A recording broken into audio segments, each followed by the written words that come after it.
मागं हटायचं नाही। काल त्यांची आणि मुख्यमंत्र्यांची भेट झाली। मुख्यमंत्र्यांनी त्यांना शब्द दिलाय की एकालाही याच्यातल्या सुटू देणार नाही।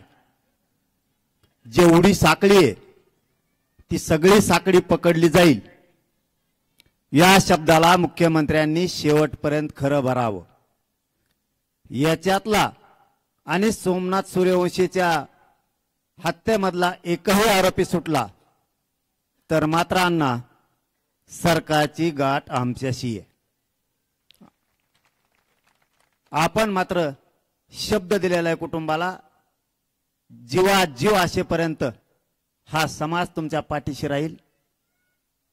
आणि धनंजय भैया तुम्हाला जाहीरपणाने पुन्हा एकदा सांगतो, वैष्णवी ताई समोर, संतोष भैयाला न्याय मिळेपर्यंत या राज्यातला एकही माणूस एक इंच सुद्धा मागे हटणार नाही।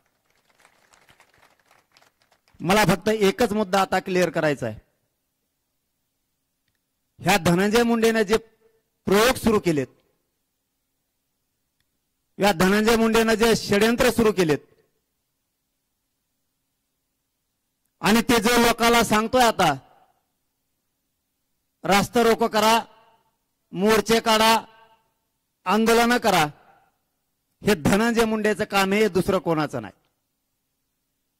धनंजय मुंडे तुमच्या लक्षात येत नाही, तुम्ही जास्त खोलात चाललाय। ही जर रूढ तुम्ही अशी पाडली, संतोष भैयाच्या पाठीशी उभा न राहता आरोपीच्या पाठीशी उभा राहायचं काम तुमच्या लाभार्थी टोळीकडून जर तुम्ही सुरू केलं आणि याच्यानंतर जर तुमच्या घरातलं कोणी मेलं तर मराठ्यांनी सुद्धा असेच मोर्चे काढायचे का? हा महाराष्ट्र धनंजय मुंडे नेमका कोणत्या बाजूला घेऊन चाललाय? आपण मंत्री पदावरती आहेत, संविधानाची शपथ घेतली, राज्याचा प्रमुख व्यक्ती म्हणून आपण काम करता आणि तुमच्या लाभार्थ्या गुंड टोळीला तुम्ही राज्यात आंदोलन करायला लावता आणि आरोपीला साथ देता। ही चाललेली दिशा धनंजय मुंडेची चांगली नाही। जर राज्यात रूढ पडली, कोणाचा माणूस मेला किंवा मारला तर आरोपीला साथ द्यायची, तर सगळ्या जाती धर्माचे लोक इथून पुढे तसंच करायला सुरुवात करतील। माणूस मेला किंवा मारला की ती जात त्या आरोपीच्याच बाजूने उभा राहणार। आणि या राज्यातलं आणि देशातलं पहिलं उदाहरण आहे की धनंजय मुंडे या गोष्टी त्या गुंड टोळीच्या जीवावरती घडून आणायला लागलाय। मी काय बोललो त्या दिवशी परभणीला? अण्णा फोन चालू आहे का? मी परभणीला त्या दिवशी काय बोललो? धनंजय देशमुखांना त्या धनंजय मुंडेच्या लोकांना धमकी दिली।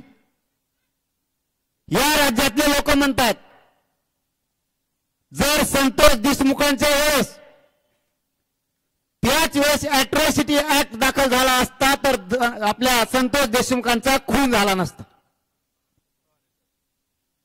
जर तो गुन्हा दाखल करून घेतला असता तर संतोष भैया देशमुखांचा खून झाला नसता।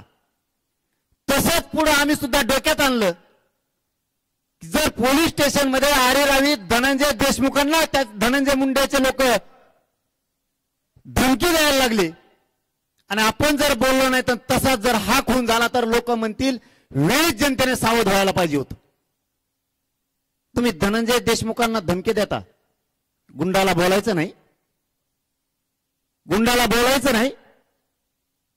काय चूक केली? उमेदवाराला धमकी दिली का? कुठल्या धनगराला, दलित मुस्लिमाला, मायक्रो ओबीसीला? अरे धनंजय मुंडे आमच्या रक्तात नाही येते, आमचे रक्त पवित्र आहेत, आम्ही नाही जातीवाद करत। आतापर्यंत एकाही जातीला दुखवलं नाही। होय, नेत्याला मी सोडत नाही, सोडणार सुद्धा नाही। जातीवाद हे आम्हाला शिवत नाही। तुझं पाप झाकण्यासाठी आता ओबीसीचा आसरा घ्यायला लागला धनंजय मुंडे। तुझं पाप झाकायसाठी ओबीसीचा आसरा घेणार आणि पांघरून घेतोय की ओबीसीवर अन्याय होतोय. ओबीसीचा काय संबंध याच्यात? कोण करणार तुम्ही?